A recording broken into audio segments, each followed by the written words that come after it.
So obviously, prior to Q-Commerce, I was also in consulting and I was also in banking. So I've been in 3 very different industries. And I think that's quite relevant from when you say like the challenges that you face, because I think in consulting and in banking, they are unfortunately still relatively heavily male-dominated industries.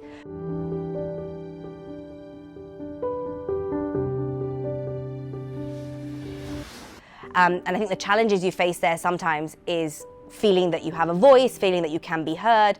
The way to overcome that is really making sure that you do have a seat at the table, making sure that you are part of the important conversations, and not being shy to hide behind an opinion that might be contrary to other people.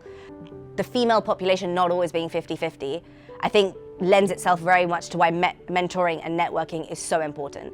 Sometimes the issues that we face as women are slightly different to the issues that are faced by men. So having someone you can turn to for advice is really important. So I think mentoring and networking have been extremely important. So I still have mentors, and actually mentors don't necessarily have to be women. I've got certain men from my from previous companies who are still mentors of mine, and still they can help me work through certain challenges or give me advice for future career moves, etc.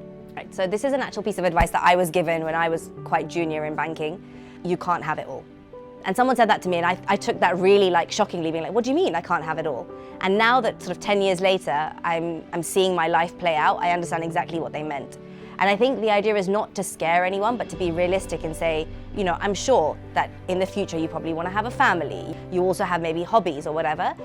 But I think the idea is you need to pick and choose. You need to prioritize certain things and potentially deprioritize others, because if you try and do everything, you will actually look back and be like, right, I feel like I failed at everything. That's been a real eye-opener now, especially with my kids, is like, okay, I know what's important to me and I will put more time and effort into that.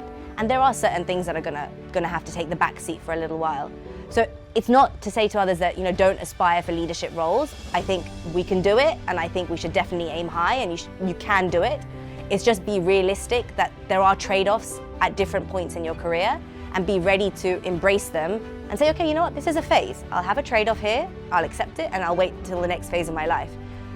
I would say it's very evident now, the level of investment that is coming into Madrid. And I don't mean that only in terms of financial investment, but you're also seeing, tourism investment. You're seeing a lot of new restaurants, a lot of new experiences. Madrid is also becoming an iconic place in Europe for, different people to travel to. I also think one of the things that I've noticed a lot, how international it has become. So you walk around in the center of Madrid in 2008, you might hear the odd bit of French, the odd bit of another European language, but now you go into the center and you're like, I can hear 15 different languages around me. And I think that in itself is a really good summary of how Madrid has changed.